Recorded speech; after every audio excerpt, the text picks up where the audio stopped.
मंगलम श्री गुरुन् वैष्णवांश्च श्रीरूपं सग्रजातं सहगुणरघुनाथान्वितं तं सद्वैतं सवधूतपरिजनसहितं श्रीकृष्ण चैतन्य देवं श्रीराधाकृष्णपदान् सह ललिता श्रीविशाखान्वितांश्च वन्दे गुरुनीशभक्तानि शमिशावतारकान् तत्प्रशंस्त तत्शक्ति विष्णुचैतन्यसंगोपम् वन्दे श्रीकृष्ण चैतन्य नित्यानन्द सहोदित गौरदै पुष्पवन्ति चित्तसंगतमो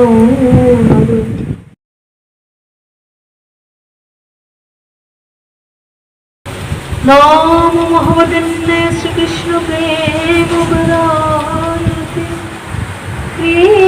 कृष्णाय कृष्ण चैतन्य नाम्ने गौरतीशे नमो नमो आ कृष्ण करुणा सिंधु दीनबन्धु जगत्पते गोपेश गोपिकाकान्त राधाकान्त नमोऽस्तुते तप्तकाञ्चन गौरङ्गी राधे वृन्दावनेश्वरी विषभानुसुतां देवी तं नमामि प्रीत्यै वृन्दै तुलसीदेव्यै प्रियै कशुवश्च कृष्ण भक्तिपदे देवी सत्यव्रतै नमो नमः जय रूप सनातन भट्ट रघुनाथ श्रीजीव गोपाल भट्ट दास रघुनाथ जय गुसाई परिचरण बंधन जहाँ हईते विघ्ननाश विष्णुपुरम जय गुसाई प्रभु मने कर दया हमें चरणे शरण दिलाम बेदुपद छाया वाञ्छकल्पतरुभ्यश्च कृपासिन्धुभ्यश्च पतितानां पावनेभ्यो वैष्णवेभ्यो नमो नमः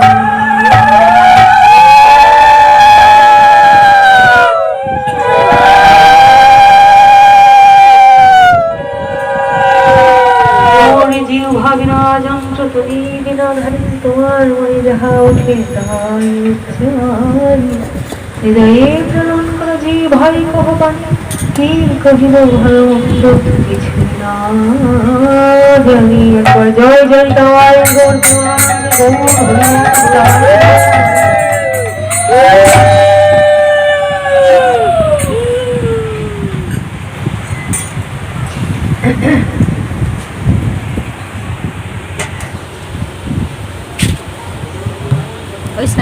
সত্যের আনন্দ রূপ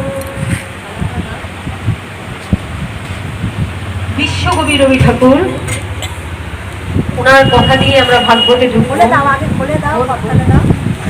বিশ্বকবি রবি ঠাকুরের কথার মধ্যে দিয়ে আমরা ভাগবতে ঢোকার চেষ্টা করব, কেননা তিনি শুধু বিশ্বকবি নন, তিনি আমার বাবা বলেন যে তিনি একজন ঋষি কবি।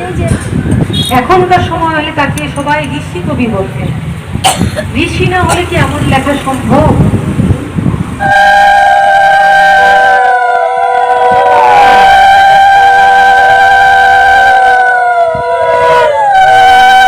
বলছি ঋষি না হলে কি এমন কথা লেখা সম্ভব?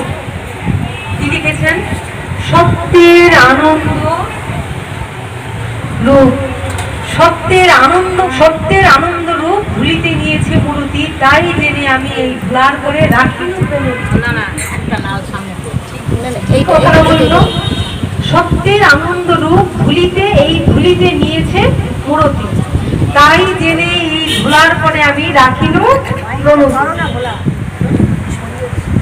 কেন আমি প্রণাম করলাম না, এই মাটিতেই এমন একজন মূর্তি নিয়েছেন, তাহা জেনে আমি ধুলিতে দিলাম প্রণতি। কে মূর্তি নিয়েছেন এই মাটি থেকে?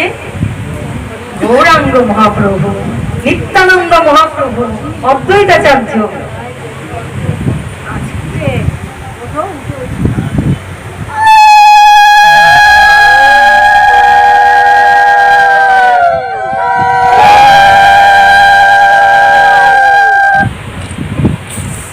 কি বললেন?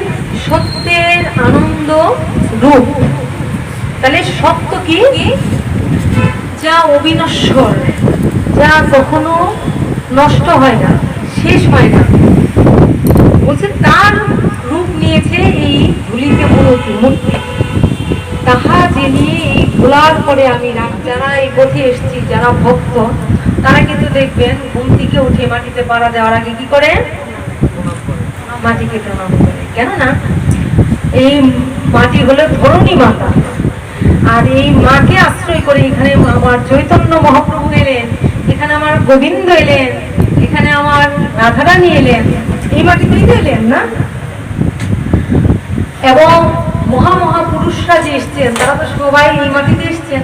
তাহলে এই পুরুষদের, এই ভগবানদের এই অবতারের অবতরণ ঘটেছে এই মাটির উপর। এই মাটির উপরটা তারা নেচেছেন, হেঁটেছেন, খেলা করেছেন, কত লীলা করেছেন। তাহলে এই ধরণীর ধুলি ধন্য, পবিত্র। তাই আমি এই ধরণীর ধুলিতে প্রণাম করি। তাই তো আমরা এই পরিস্মরণ করি, তাই গৌর, কারণ তাদের জন্য চিন্তা করেছে এখানে। সুতরাং এই মাটিতে আমরা যেই মাটিতে আমার প্রভুরা এসছেন, ভগবান এসছেন, সেই মাটির বুকে আমরা তাদের এই বাড়িতে তাদেরকে আমরা অনুভব করি, এই মাটিতে তাদেরকে আমরা অনুভব করি। যাহা আজ থেকে কয়েক শত বছর আগে, কত আগে তিনারা লীলা করে গেছেন, আজ তাদের কথা আমরা স্মরণ করি, গুরু ঘোষার মুখে শ্রবণ করি, ভাগবত থেকে শ্রবণ করি যে তিনারা এসছেন, লীলা করেছেন, খেলা করেছেন। আর রবি ঠাকুরকে ঋষি কবি কেন বলছি? রবি ঠাকুরকে ঋষি কবি এজন্য বলছি, আমরা শ্লোক পড়ি, মন্ত্র পড়ি, আমরা শ্লোক পড়ি, মন্ত্র পড়ি, মন্ত্র উচ্চারণ করি কঠিন কঠিন, কিন্তু তিনি সহজ ভাষায় শ্লোক করেছেন, অতি সহজ ভাষায়। শ্লোক কি, মন্ত্র কি, যেইগুলি বারবার পড়লে, বারবার শুনলে আমাদের হৃদয় নরম হয়ে যায়, আমাদের হৃদয় বলে যায়, আমাদের চক্ষু থেকে অশ্রুধারা বিগলিত হয়ে পড়ে যেগুলি শুনি। তাহলে সেটা মন্ত্র। কি বলেছেন রবি ঠাকুর? আমার মাথার করে নাও হে তোমার চরণ ধুলার তলে, মাথার করে নাও হে তোমার চরণ ধুলার তলে, সকল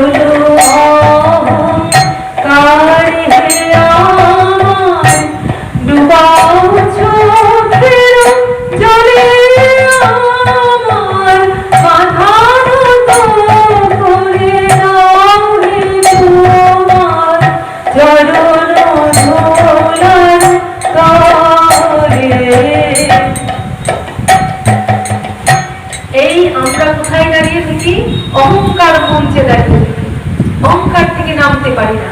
তাহলে হে প্রভু, আমি তো আমার অহংকারকে নামাতে পারি না, কোনো না কোনো ভাবে আমার অহংকার এসেই যায়। আমিত্বের মঞ্চে বসে থাকি, আর আমিত্বের মঞ্চে বসে থাকলে তো তোমার কৃপা হবে না। তাই মাথা নত করে দাও যে তোমার চরণ ধুলার তলে, সকল অহংকার হে আমার ডুবাও চোখের জলে।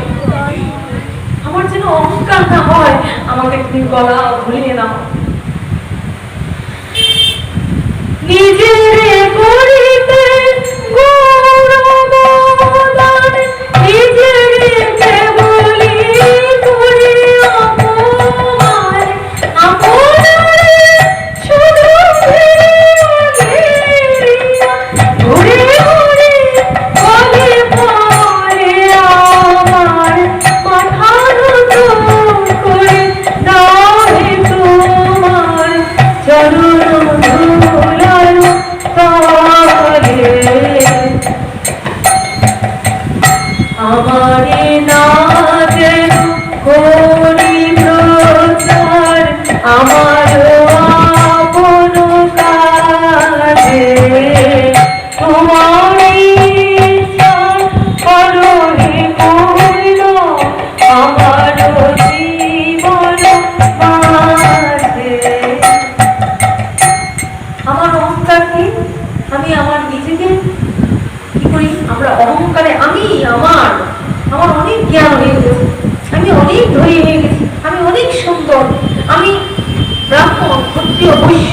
ব্রাহ্মণ, ক্ষত্রিয় বংশের গর্ব, এই নানান গর্বে আমরা কি করি?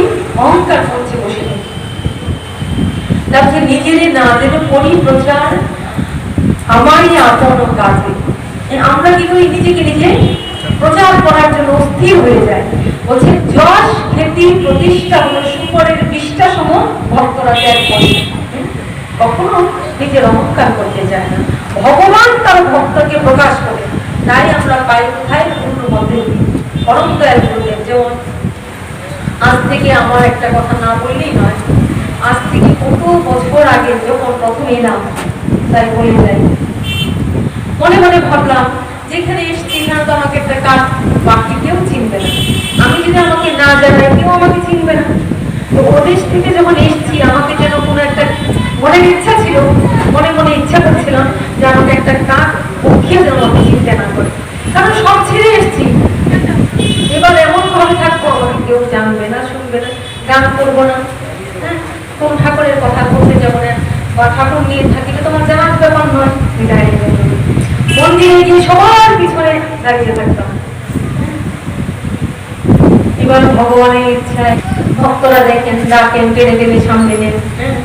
যে কোনো ভাবে একদিন খুশ করতে করতে আমি কোথায় থাকি, কোন বাড়িতে থাকি, তখন তো অনেক বয়স কম, অনেক অল্প বয়স, তখন অনেক মনে মনে ভাবতেন যে এত অল্প বয়সী একজন দেখছি গলায় মালা, তিলক সেবা করেন, প্রসাদ পান, ঠাকুরকে ভোগ দিয়ে প্রসাদ পান, সাদা কাপড় পরেন, উনি কি? এই খুঁজে খুঁজে মন্দির থেকে একদিন এক ভক্ত আমাদের গৃহে চলে এলেন। এবার গৃহে এসে ঠাকুর দেখলেন, আমার আত্মকে দর্শন করলেন, দেখলেন, বাহ, জানেন প্রসাদ বুঝি। তারপরে কি করলেন? আমার কান করে দেখলেন, হারমোনিয়াম দেখলেন, ঘরে এসে যেহেতু ঘরে ঢুকে গেছেন, এবার দেখে বলছেন হারমোনিয়াম কান করে কেন, তুমি গান করো, একটু একটু পারো, এটাই বললেন, একটু গান করো, তুমি শোনো। আমার বললেন না তেমন কিছু না, আমি একটু একটু পারি, তেমন কিছুই পারি। উনি আর কিছু বললেন, গিয়ে মন্দিরে তাই গৌরহরি রটনা করে দিয়েছেন, গৌরহরি যে তার বলে আমি তাম পড়া দেখেছি, হারমোনিয়াম দেখেছি, নিশ্চয়ই গান গান জানে। এইবার মন্দিরে আসলে পিছনে দাঁড়িয়ে থেকে টেনে নিল, তুমি নাকি গান করো, তুমি তো। আমি না না তেমন কিছু। এই ফার্স্ট কিন্তু এই মন্দিরে আমি দুটো গান গিয়েছিলাম। একটা হলো সখী সে হই কেমন বল, নাম শুনে যার এত প্রেম জাগে, চোখে আনে এত জল, সখী সে হই কেমন বল, এই একটা গান করেছিলাম। আরেকটা গান আমার ঠিক মনে নেই, কিন্তু আমাকে যারা যারা প্রথম চিনেছে তার মধ্যে মালিনী একজন ছিলেন, ওই যে প্রীতি মায়া নামে ওখানে ওরা ছিলেন, ওই ভক্তরা তখন তারা তখন বললো যে এই মহিলাটা কোথায় থাকে, গান যে করেছে। এই খুঁজে খুঁজে ভক্তরা আমাদের বাড়িতে আসতে লাগে। তারপরে মন্দিরে মাঝে মাঝে চুপ করে ধরছে, তারপরে মন্দির থেকে লোকজন এসে একদম আমাদের ঘরে ঢুকেছে, মন্দির কমিটি লোকজন সবাই এসে ঢুকে এবার বলছে আপনি আমাদের মন্দিরে আসেন। তারপরে ঘরে বসে এসে বলছে, আমরা গিয়ে, আমি যখন গেলাম গিয়ে দেখি ওরা জোর করে আমাকে না জিজ্ঞাসা করে আমাকে মন্দিরের সেক্রেটারি করে দিল। আমি এইসব করা মন্দিরের সেক্রেটারি এইসব দায়িত্ব নিতে পারবো না, এইসব বুঝি না। বলো তুমি বয়সে সবার ছোট, হ্যাঁ তুমি আমাদের চালাইলো, আমরা তোমার পিছনে আছি। এই কিন্তু মন্দিরের সেক্রেটারি হিসাবে প্রথম আমি যোগ দিই। মন্দিরের সেক্রেটারি হিসেবে আমি একটু বলে দিই, আপনারা সবাই বয়সকে পিছনের দিকে দেখে আমাকে নানান কিছু বলেন যে তুমি এই করো, হ্যাঁ তুমি দেখিয়ে দেবো, আমরা কথা বলবো। তারপরে মাঝে মাঝে মিটিংয়ে এই করি, যাই বলবে, এইভাবে চলছে। আরেকদিন মন্দির থেকে এসে জোর করে ধরলো, তোমাকে অনেক কথা বলতে হবে। আমার পরম দয়াল শ্রী গুরুদেব যখন আমাদের ঘরে রাধাগোবিন্দ প্রতিষ্ঠা করলেন, পরে উনি বললেন তুমি তো গান জানো সুন্দর, তুমি ঠাকুরকে তোমার গান বলে শোনাবে, এখন তুমি যে গান শিখেছো এত সুন্দর সুন্দর ভজন করে কীর্তন করে ঠাকুরকে শোনাবে, ঠাকুরের সামনে বসে গান করবে। এটা আমার ওনার আদেশ, ওনার আদেশের জন্য নিজের থেকে একটা কাজ করি, ওনার আদেশের জন্য তখন এই ঠাকুরের কাছে একটু বসে বসে করি। মন্দির থেকে আসলে আমরা যেটা করছেন ঘরে, এটা মন্দিরে বন্ধন চলে, সর্বনাশ করেছে, দৌড়ে গেলাম গুরুদেবের চলে। বাবা এই গুরুদেব বলছে তুমি অহংকার করছো কেন, তুমি শিক্ষিত মেয়ে, তুমি তো পড়াশোনা করেছো, তুমি ঠাকুর দিয়ে করো, তুমি গান জানো, তুমি ঠাকুরের কথা বলতে পারো, যা করে করো, তুমি মন্দিরে যাই করি, সবাই আদেশ করেছে এটা। এই আমার কিন্তু আমার কি ধারণা ছিল, আমার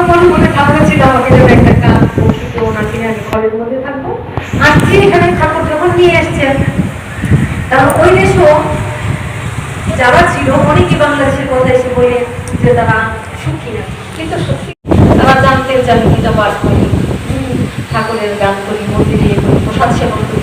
তারা কি করছেন, অনেক মুসলিমের মধ্যে ফল এনে আমার হাতে দিতেন, আপনি তো আমার এটা দিবেন না, আপনি ফলটা ঠাকুরকে দিয়ে প্রসাদ পাবেন। তো ওদের ভাব দেখতাম তখন, গীতা পড়তাম, ওরকম চারপাশে আসে বসে।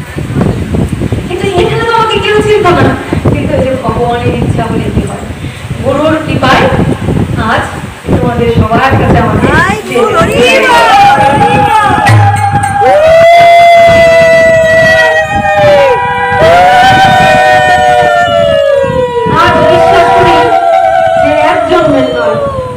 জন্মান্তরে হয়তো তোমাদের সঙ্গে আমার আত্মিক সম্পর্ক ছিল, তাই না?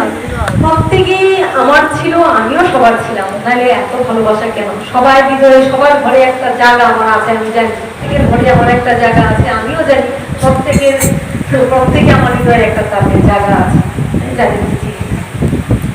তো যাই হোক, সেই পরম দয়াল শ্রী গুরুদেব তখন আমাকে বলেছিলেন তোমার এখানে অনেক কাজ আছে। তখন কিন্তু মনে হতো কাল্পনিক, তখন মনে মনে ভাবতাম যে উনি এরকম বলছেন, আমি কি কাজ করবো, আমার কি কাজ? আজকে মনে মনে ভাবি যে বলে না, ব্যাস বাক্য আর গুরু বাক্য কোনো পার্থক্য নেই, গুরু বাক্য শিরোধার্য, আর গুরু বাক্য আর ব্যাস বাক্যের মধ্যে কোনো পার্থক্য নেই। তখন মাঝে মাঝে ভাবতাম যে কি করবো, আজ আমার এই ধারণার তো কত ভুল ছিল।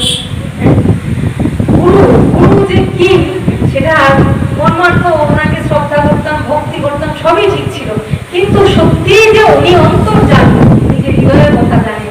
উনি বলছেন যে দেখো তুমি তাদের সন্তান, হ্যাঁ, ওই চারজন আমার বাকি চারজন বলছিল, ওরা চারজন তোমার বাবা মার সন্তান, তুমি এখানকার, তোমার এখানে কাজ, এই জন্য ঠাকুর তোমাকে আকর্ষণ করে নিয়ে আসছে, আমি তোমাকে নিয়ে এসেছি, তোমাকে দিয়ে কাজ আছে।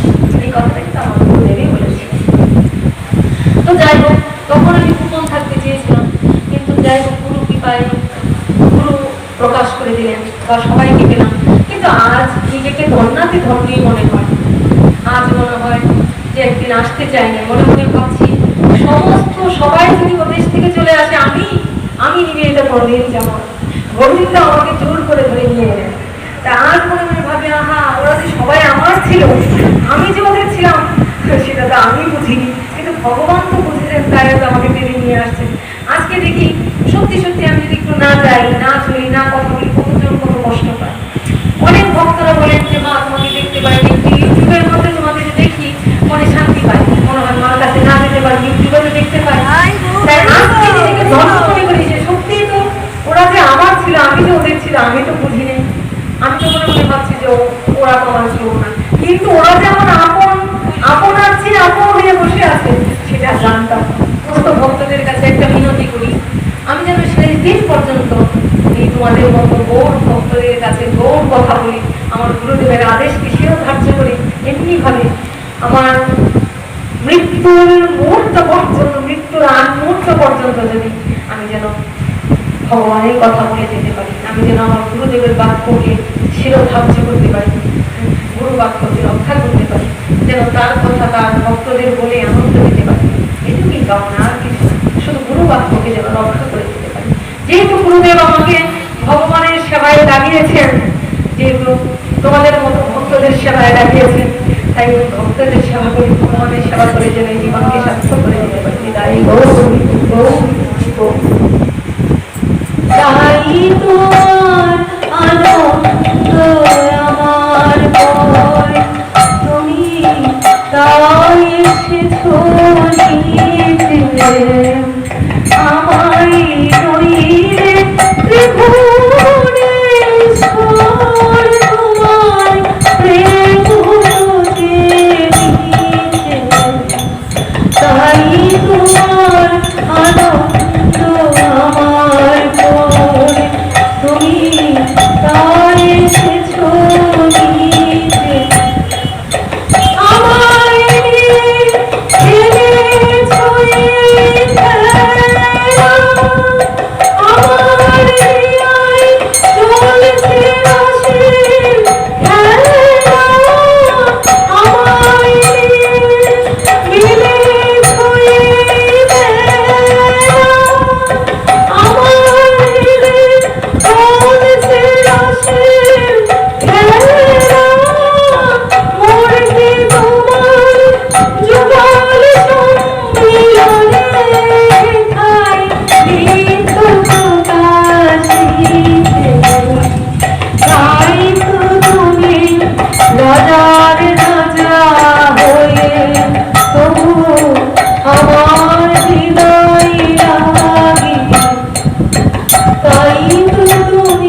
প্রকাশ।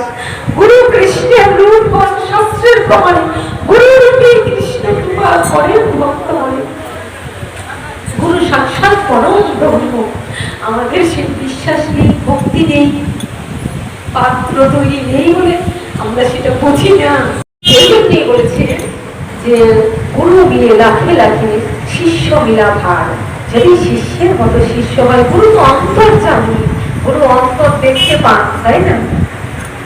তাই তো আমার মতো অধম নরাধম তাকে আদর্শন করে এই তোমাদের সান্নিধ্যে পেরেছে হরি কথা বলার জন্য, গোবিন্দের কথা বলার জন্য। আমার কি সাধ্য কি কথা বলবো, কৃষ্ণ কথা বলবো, ভগবানের কথা বলার কি সামর্থ্য, কি সাধ্য আমার?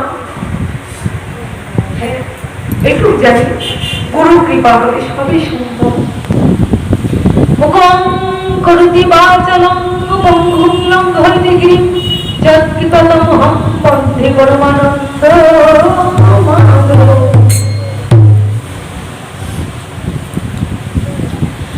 মুখ যে কথা বলতে জানে না,